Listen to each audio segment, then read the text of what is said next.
Hello दोस्तों, कैसे हैं आप सभी। उम्मीद है अच्छे होंगे। रामा ग्लोबल एकेडमी में आप सभी का बहुत बहुत स्वागत है।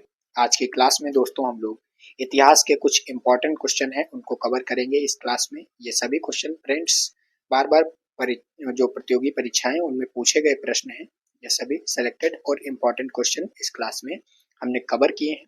तो सभी प्रश्नों को ध्यानपूर्वक देखते हुए वीडियो को अंत तक देखिएगा दोस्तों। तो चलिए स्टार्ट करते हैं। आज की क्लास का पहला प्रश्न आप सभी का दिया गया है स्क्रीन पर। अकबर के नवरत्नों में से कौन नहीं था? तो शेरशाह सूरी अकबर के नवरत्नों में से नहीं था, यानी आप सभी का राइट आंसर ऑप्शन डी है। चलिए इसको समझते हैं। तो नवरत्न बीरबल जो थे, अकबर के नवरत्न थे, उसमें बीरबल थे, टोडरमल थे, तानसेन थे, अबुल फजल, मानसिंह आदि थे। शेरशाह सूरी नहीं थे। शेरशाह सूरी अकबर से पहले 1540 से 45 तक के शासन किया था। शेरशाह सूरी ने नवरत्नों ने प्रशासन, संगीत, कला व युद्ध नीति में योगदान दिया था, जो नवरत्न थे अकबर के। अबुल फजल ने आइन ए अकबरी और अकबरनामा लिखे थे, उन्होंने ये लिखा था अबुल फजल ने। चलिए अगले प्रश्न की ओर बढ़ते हैं। अगला प्रश्न आपका दिया गया है, मुगल वंश की स्थापना किसने की थी? तो मुगल वंश की स्थापना बाबर ने की थी, यानी आप सभी का right answer friends option B है। चलिए इसको समझ लेते हैं। तो इसमें दिया गया है स्थापना जो हुई थी ये 1526 में हुई थी, और पानीपत का जो युद्ध हुआ था वो इब्राहिम लोदी और पर विजय प्राप्त किया था अकबर ने। और इसका दूसरा पॉइंट है, बाबर तैमूर और चंगेज खां का वंशज था। जो बाबर तैमूर और चंगेज खां का वंशज था, उसने आत्मकथा तुजुक ए बाबरी लिखी थी। मृत्यु इनकी हुई थी 1530 ईस्वी में आगरा में, अकबर की। चलिए स्टार्ट करते हैं दूसरे क्वेश्चन की। थर्ड नंबर प्रश्न है, शाहजहां ने ताजमहल किसकी स्मृति में यानी याद में बनवाया था? इसका राइट आंसर है आप सभी का, मुमताज महल की याद में शाहजहां ने ताजमहल बनवाया था। ऑप्शन भी आप सभी का राइट आंसर है। चलिए इसको समझते हैं। तो निर्माण इस जो काल था ये आपका 1632 से 1653 ईस्वी में हुआ था। सत्यापत्य जो स्थापत्य जो था वो संगमरमर से बना था। यह मकबरा आगरा में यह स्थित है। स्थापत्य शैली फारसी और भारतीय मिश्रण है। वास्तुकार उस्ताद ईसा मुख्य अभियंता थे इसके। चलिए अगला प्रश्न है दोस्तों, अगर आप सभी को क्लास अच्छी लग रही हो, प्रश्न पसंद आ रहे हो तो वीडियो को लाइक और शेयर जरूर करिएगा। तो चलिए प्रश्न नंबर 5 है आप सभी का, औरंगजेब के शासनकाल में कौन सा विद्रोह प्रमुख था? तो औरंगजेब के शासनकाल में जो विद्रोह था वो आपका सिख विद्रोह प्रमुख था, यानी आप सभी का राइट आंसर ऑप्शन ए है। चलिए आगे बढ़ते हैं। तो औरंगजेब 1658 से 1707 तक का शासनकाल सबसे लंबा रहा था औरंगजेब का। शिवाजी के नेतृत्व में मराठा शक्ति उभरी थी। गुरु गोविंद सिंह ने सिख विद्रोह का नेतृत्व किया था। निरंतर युद्धों से मुगल साम्राज्य कमजोर हुआ था। चलिए अगला प्रश्न है दोस्तों, दिया गया है विजयनगर साम्राज्य की स्थापना कब हुई थी? तो विजयनगर साम्राज्य की स्थापना 1350 ईस्वी में हुई थी, यानी ऑप्शन बी आप सभी का दोस्तों राइट आंसर है, सही उत्तर। आगे दिया गया है स्थापना 1613 ईस्वी में हुई थी जहांगीर के शासनकाल में। ब्रिटिश व्यापार की शुरुआत भारत में यहीं से हुई थी। सूरत भारत का पहला व्यापारी केंद्र बना था। बाद में प्रमुख केंद्र बंबई, मद्रास और कलकत्ता बना था, यानी कोलकाता।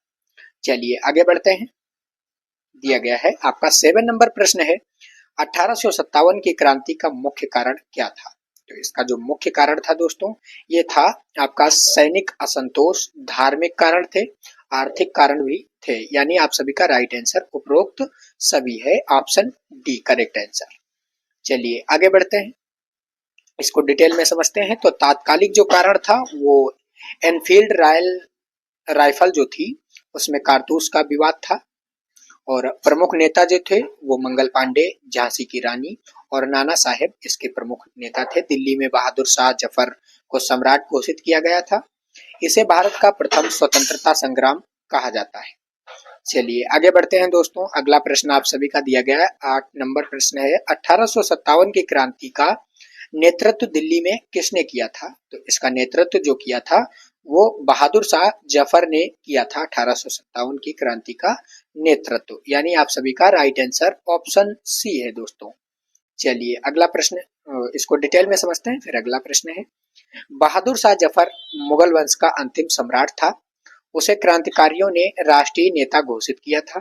क्रांति असफल होने के बाद रंगून बर्मा भेजा गया था इनको। वहीं 1862 ईस्वी में उसकी मृत्यु हो गई थी। चलिए अगला प्रश्न देखते हैं। अगला प्रश्न आप सभी का है, भारतीय राष्ट्रीय कांग्रेस की स्थापना कब हुई थी? तो भारतीय राष्ट्रीय कांग्रेस की स्थापना 1885 में हुई थी, यानी ऑप्शन ए आप सभी का दोस्तों सही उत्तर है। चलिए इसको समझ लेते हैं। तो संस्थापक इसके ए.ओ. ह्यूम थे। प्रथम अधिवेशन कब हुआ था? तो बॉम्बे में हुआ था इसका प्रथम अधिवेशन। अध्यक्ष कौन था? तो वेमेश चंद्र बनर्जी इसके अध्यक्ष थे। उद्देश्य भारतीयों को राजनीतिक भागीदारी के लिए तैयार करना था इसका उद्देश्य। चलिए अगला प्रश्न है, भारत छोड़ो आंदोलन कब शुरू हुआ था? तो भारत छोड़ो आंदोलन आप सभी का दोस्तों 1942 में शुरू हुआ था, यानी ऑप्शन डी आप सभी का करेक्ट आंसर है। चलिए इसको समझ लेते हैं। तो गांधी जी का नारा अंग्रेजों मतलब भारत छोड़ो था अंग्रेजों के लिए। अंग्रेजों भारत छोड़ो गांधी का नारा था। प्रारंभ में 8 अगस्त 1942 हुआ था और मुंबई के गोवालिया टैंक मैदान से शुरू हुआ था, प्रारंभ हुआ था। उद्देश्य क्या था? तो भारत की पूर्ण स्वतंत्रता उसका उद्देश्य था। आंदोलन का नेतृत्व जो था वो महात्मा गांधी और नेहरू, सरदार पटेल आदि लोग किए थे इस आंदोलन का नेतृत्व। तो चलिए अगला प्रश्न देखते हैं। अगला प्रश्न आपका दिया गया है, जलियांवाला बाग हत्याकांड कब हुआ था? तो जलियांवाला बाग जो हत्याकांड था वो आपका 1919 में हुआ था, यानी ऑप्शन बी आप सभी का सही उत्तर है। इसको समझते हैं डिटेल में। तो दिया गया है, तिथि क्या थी? तो 19 अप्रैल 1919 को यह जलियांवाला बाग जो हत्याकांड था वो हुआ था। बैसाखी का दिन था, मेला था बैसाखी का। स्थान कौन था? तो अमृतसर, जो पंजाब का स्थान है अमृतसर, उसमें वहां पर हुआ था। आदेश किसने दिया था गोली फायर करने का? तो जनरल डायर ने दिया था। घटना के बाद रॉलेट एक्ट के विरोध में आंदोलन तेज हुआ था। चलिए अगले प्रश्न की ओर बढ़ते हैं। अगला प्रश्न क्या दिया गया है, असहयोग आंदोलन का प्रारंभ कब हुआ था? तो इसका जो प्रारंभ हुआ था वो आपका 1925 ईस्वी में असहयोग आंदोलन का प्रारंभ हुआ था, यानी आप सभी का राइट आंसर ऑप्शन बी है। चलिए इसको समझते हैं। तो नेतृत्व महात्मा गांधी इसका कर रहे थे। उद्देश्य क्या था? तो उद्देश्य था ब्रिटिश शासन के विरुद्ध असहयोग उत्पन्न करना। खादी और स्वदेशी वस्त्र को बढ़ावा दिया गया था इस आंदोलन के थ्रू। समाप्ति क्या थी? तो चौरी चौरा कांड 1922 के बाद इसकी समाप्ति हुई थी। चलिए अगला प्रश्न देखते हैं। अगला प्रश्न आपका दिया गया है, साइमन कमीशन भारत कब आया था? तो साइमन कमीशन आपका 1928 में दोस्तों भारत आया था, यानी ऑप्शन बी आप सभी का करेक्ट आंसर है। चलिए इसको समझते हैं। तो इसमें दोस्तों अगला प्रश्न है, इसको समझ लेते हैं। तो इसमें कोई भी भारतीय सदस्य शामिल नहीं था। नारा क्या था? तो नारा साइमन कमीशन गो बैक था यह नारा। लाला लाजपत राय पर लाठीचार्ज के बाद उनकी मृत्यु हुई थी अंग्रेजों द्वारा। असहयोग की सिफारिशें संविधान सुधार हेतु थी। चलिए अगला प्रश्न है आप सभी का, जय हिंद का नारा किसने दिया था? तो जय हिंद का जो नारा दिया था वो सुभाष चंद्र बोस ने दिया था, यानी आप सभी का राइट आंसर दोस्तों ऑप्शन बी है सही उत्तर। चलिए इसको समझते हैं। तो नारा जो था वो जय हिंद नारा था। भारतीय राष्ट्रीय सेना के INA का अभिवादन बना था। बोस ने आजाद हिंद फौज की स्थापना की थी और नारा दिया था, तुम मुझे खून दो मैं तुम्हें आजादी दूंगा। 1945 में ताइवान विमान दुर्घटना में मृत्यु मानी जाती है सुभाष चंद्र बोस जी की। चलिए अगला प्रश्न है आप सभी का, लास्ट क्वेश्चन है दोस्तों, भारत को स्वतंत्रता कब मिली थी? तो भारत को स्वतंत्रता 15 अगस्त 1947 को मिली थी, यानी आप सभी का सही उत्तर ऑप्शन बी है। चलिए इसको समझते हैं। तो दिया गया है, भारत स्वतंत्र हुआ था 15 अगस्त 1947 को।